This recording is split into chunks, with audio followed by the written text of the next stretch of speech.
Assalamualaikum students, welcome back to my YouTube channel Chemistry with Zainab. So our next chapter is chapter number 17. हम chapter number 16 को next lectures के अंदर cover करेंगे. First of all हम अपना जो chapter number 17 है इसको डिस्कस करेंगे और इसको स्टडी करेंगे. That is very simple and very easy chapter, very short chapter of the book. इसके बाद हमारे पास जो चैप्टर नंबर है 18 वो भी बहुत ईजी और बहुत छोटा चैप्टर है. सो पहले हम वो सिलेबस को कवर करेंगे जो छोटे छोटे टॉपिक्स पे कंसिस्ट है, like reaction kinetics chapter number 17. ये भी बहुत छोटा सा चैप्टर है. इसके बाद जो चैप्टर नंबर 18 है वो भी साल के रिलेटेड है और वो भी बहुत छोटा सा चैप्टर है. सो फर्स्ट हम जो है रिएक्शन काइनेटिक्स को डील करेंगे. What is reaction kinetics? अगर आपको इसके बारे में कुछ इन्फॉर्मेशन है तो काइंडली कमेंट सेक्शन में मुझे लास्ट में बताएं. हमारे पास रिएक्शन काइनेटिक्स क्या होता है? रिएक्शंस मीन कोई भी ऐसा प्रोसेस जो हमारे पास आपस में एक प्रोडक्ट दे रहा है, एक रिएक्शन हो रहा है, मतलब कोई भी अमल हो रहा है उसको हम रिएक्शन कह रहे हैं. और उससे हमें एक प्रोडक्ट मिल रही है, नेक्स्ट अलग चीज़ मिल रही है कि उसमें एक दो तीन चीज़ें हिस्सा ले रही हैं, वो आपस में कोई ऐसा एक्सपेरिमेंट कर रही हैं, अमल कर रही हैं जिसके बाद हमें एक चीज़ मिल जाती है, उसको हम कहते हैं रिएक्शन. काइनेटिक्स हमारे पास क्या होता है? कोई चीज़ कैसे चल रही है, कितना टाइम ले रही है, किस तरह मूवमेंट हो रही है, कैसे प्रोसीड कर रही है, इसको हम कहते हैं reaction kinetics. So students, first हमारे पास पॉइंट है रिएक्शन काइनेटिक्स का. Rate of reaction is the speed at which the reaction take place. हमारे पास rate of reaction is the speed है जिस पे जो क्या है रिएक्शन टेक प्लेस हो रहा है. इसी को हम क्या कहते हैं? Reaction kinetics. Chemical reaction are useful only when they occur at are responsible reasonable rate. हमारे पास जो केमिकल रिएक्शन है तभी यूजफुल होते हैं जब वो रीजनेबल रेट पे हो रहे हैं. अगर एक रिएक्शन हमारे पास है और वो मुसलसल होता जा रहा है तो एक टाइम ऐसा आएगा जिससे हमें नुकसान होना शुरू हो जाएगा. लाइक हम खाना बना रहे हैं तो उसके अंदर हमें फ्लेम चाहिए ऑन, लेकिन अगर वो फ्लेम ऑफ ही नहीं हो रहा तो क्या होगा? जो फ्लेम मुसलसल कंटिन्यूसली चलता जा रहा है इतना वार्म अप कर देगा किचन को, और बाद में अगर वो बंद नहीं हो तो वो सबके लिए एक हैजर्ड बन जाएगा.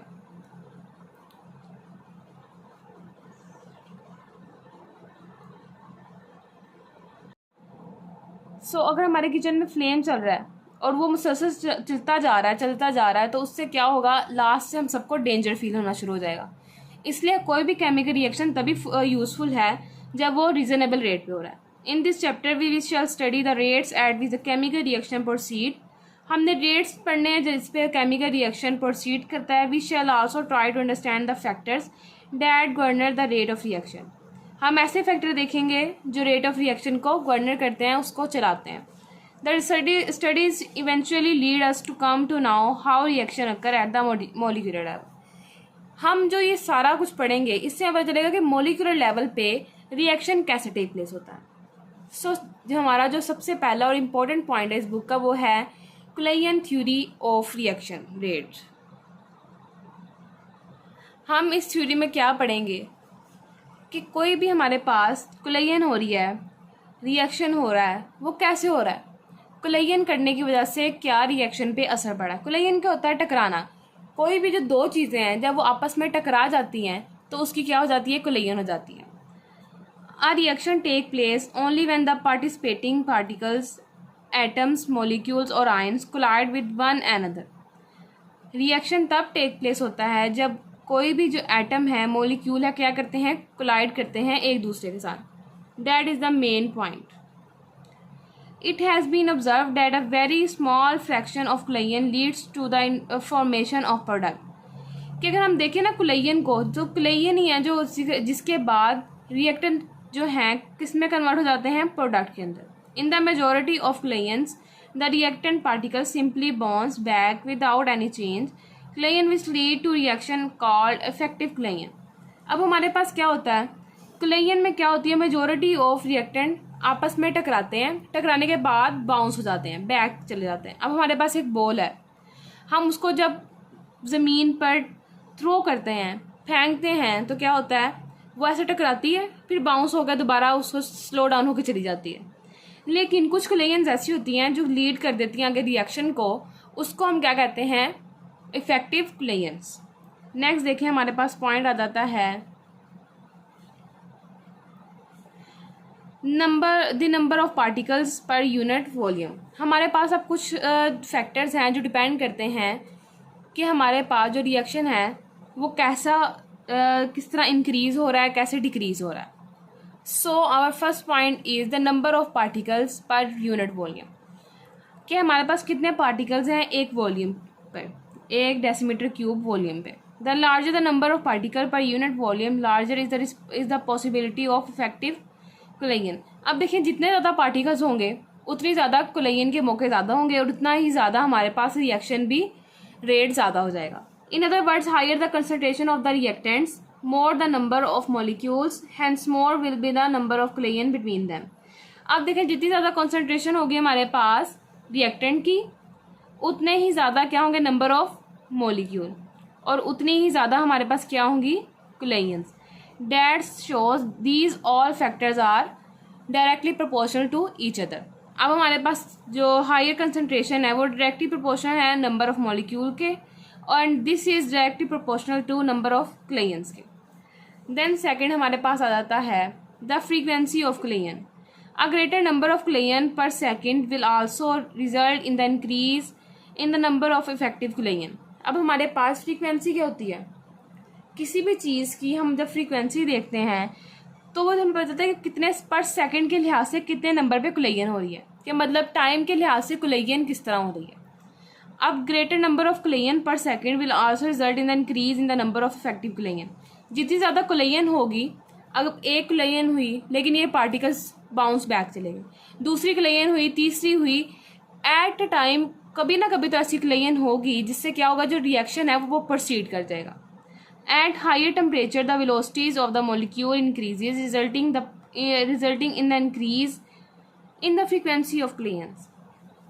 जब हाई टेम्परेचर किया जाता है तो हमारे पास वेलोसिटी इंक्रीज हो जाती है, जिसकी वजह से जो मॉलिक्यूल्स हैं उसकी जो आगे फ्रीक्वेंसी है कोलेयन की वो भी क्या हो जाती है, इंक्रीज हो जाती है। This increase in the frequency of the collision will also increase the number of successful collisions. अब हमारे पास जितनी ज़्यादा फ्रीक्वेंसी कोलेयंस की ज़्यादा होगी उतनी ही ज़्यादा सक्सेसफुल कोलेयंस टेक प्लेस होंगी। मतलब जितनी ज़्यादा फ्रीक्वेंसी ज़्यादा हो रही है, एक सेकंड में कितनी ज़्यादा कोलेयंस हो रही हैं, वो हमारे पास फ्रीक्वेंसी है। अगर वो ज़्यादा हो जाएंगी तो हमारे पास जो सक्सेसफुल कोलेयंस हैं वो भी ज़्यादा हो जाएंगी। नेक्स्ट देखिए हमारे पास जो पॉइंट है वो आ जाता है the kinetic energy of the particles, के पार्टिकल्स की काइनेटिक एनर्जी कैसे एक दूसरे पे इफेक्ट करती है। Kinetic theory of particles says that all matter is composed of tiny constant moving particles. अब जो हमारे पास काइनेटिक थ्योरी है ना, उसमें उन्होंने बोला था कि हर मैटर जो है छोटे छोटे पार्टिकल से मिलकर बना है। हमें सबको पता है, हम सब इस चीज़ पे एग्री करते हैं कि हमारे पास जो एक मैटर है वो एटम से मिलकर बना है। मीन्स एटम क्या है, हमारे पास स्मॉल पार्टिकल्स हैं। Their motion is due to kinetic energy they possess. अब हमारे पास जो उसके अंदर स्मॉल पार्टिकल्स हैं उनकी जो मोशन है किस वजह से है, काइनेटिक एनर्जी की वजह से है जो आपस में रखते हैं। As the temperature increases the kinetic energy of the particle also increases. अब हमारे पास ये directly proportional to temperature. Understand students, हमारे पास काइनेटिक एनर्जी जो पार्टिकल की है वो टेम्परेचर से डायरेक्टली प्रोपोर्शन। जब टेम्परेचर ज़्यादा किया जाएगा तो काइनेटिक एनर्जी भी क्या हो जाएगी, ज़्यादा हो जाएगी। As a result the particle start moving fast leading to more vigorous motion. क्या विगरस मतलब होता है बहुत ज़्यादा तेज़ी से मूवमेंट करना शुरू हो जाएगा। जैसे उसकी पार्टिकल की जो मूवमेंट ज़्यादा होगी वो क्या करेगा, more to more vigorous motion करेगा, बहुत ज़्यादा तेज़ motion. The fast moving particle will have more chance to collide with each other. अब जितनी ज़्यादा टेम्परेचर ज़्यादा हो काइनेटिक एनर्जी उतनी ही ज़्यादा हो जाएगी, जिसकी वजह से जो पार्टिकल्स हैं उतने ही ज़्यादा आपस में कोलाइड करेंगे। अब लास्ट फैक्टर हमारे पास क्या आ जाता है, एक्टिवेशन एनर्जी। एक्टिवेशन एनर्जी क्या होती है, इसको हम सिंपली पहले अंडरस्टैंड करते हैं कि एक रिएक्शन करवाने के लिए जो एनर्जी रिक्वायर्ड होती है उसको हम क्या कहते हैं, एक्टिवेशन एनर्जी। एक्टिवेशन एनर्जी के नाम से हमें पता चल रहा है कि वो कोई भी ऐसा प्रोसेस है जिसको वो क्या कर रही है, एक्टिव करवा रही है। ठीक है, अब रिएक्शन को शुरू करवाने के लिए हमारे पास जो एनर्जी रिक्वायर्ड है वो कौन सी है, एक्टिवेशन एनर्जी है, और बहुत मिनिमम एनर्जी हमें रिक्वायर्ड होती है, उसी को हम एक्टिवेशन एनर्जी बोलते हैं। सो फर्स्ट हमारे पास पैराग्राफ है, उसके अंदर इसकी डेफिनेशन मौजूद है। According to collision theory, the colliding particle will lead to effective collision only when they possess sufficient energy to break the bond present in the reactant molecules। अब हमारे पास कुलेयन जो है, इफेक्टिव कुलेयन सिर्फ तभी कहलाती है जब हमारे पास जो रिएक्टेंट के मॉलिक्यूल्स हैं उनके पास एनर्जी है क्या करने के लिए, बॉन्ड को ब्रेक करने के लिए। This minimum energy required to start a chemical reaction is called activation energy. अब ये जो हमारे पास एनर्जी है इसको हम क्या बोलते हैं, एक्टिवेशन एनर्जी बोलते हैं। नेक्स्ट हमारे पास आ जाता है, generally at a particular temperature most of the molecules of the reactant process average energy. अब कुछ टेम्परेचर होता है जिसके ऊपर हमारे पास एवरेज एनर्जी होती है मॉलिक्यूल्स के अंदर। A fraction of total molecules will however have more than the average energy. अब हमारे पास जो टोटल मॉलिक्यूल्स की फ्रैक्शन है वो उसके क्या होते हैं, उसके पास ज़्यादा एनर्जी होती है as compare to single molecule. particles will react only when the average energy of this small fraction of molecule exceed the energy needed to activate molecules so that they can undergo a chemical reaction। अब हमारे पास particle react कब करेंगे कि जब हमारे पास जो average energy है वो स्मॉल फ्रैक्शन की एनर्जी से ज़्यादा हो जाएगी। जब एवरेज एनर्जी हमारे पास ज़्यादा हो जाएगी तो रिएक्शन आगे प्रोसीड कर जाएगा। अब वो एनर्जी क्या होती है, नीडेड टू एक्टिवेट मॉलिक्यूल, जिससे हम एक जो मॉलिक्यूल है उसको क्या करते हैं, एक्टिवेट करते हैं, so that they can undergo a chemical reaction, जिसकी वजह से वो एक केमिकल रिएक्शन के से गुजर जाएगा। When the reactant particle come close to each other at the time of collision, they slow down and the kinetic energy they possess is converted into increase their potential energy। अब हमारे पास उन्होंने बता दिया कि जब एक पार्टिकल एक दूसरे के पास आ जाएगा तो क्या हो जाएगा, टाइम ऑफ कोलिजन के टाइम ऑफ कोलिजन के वक्त जब एक दूसरे के पास पार्टिकल आ गए तो वो क्या करते हैं, वो स्लो डाउन हो जाते हैं और उनकी जो काइनेटिक एनर्जी है वो किस में कन्वर्ट होना शुरू हो जाती है, पोटेंशियल एनर्जी में। अब पोटेंशियल एनर्जी की होती है स्टेट की वजह से होती है एंड काइनेटिक एनर्जी जो है वो होती है मोशन की वजह से। ये दो पॉइंट है हमारे पास यहाँ पे, this is due to motion and this is due to state, कि उसकी जगह की वजह से, वो खड़ी है बैठी है, पोजीशन की वजह से, इसको हम पोजीशन भी कह सकते हैं।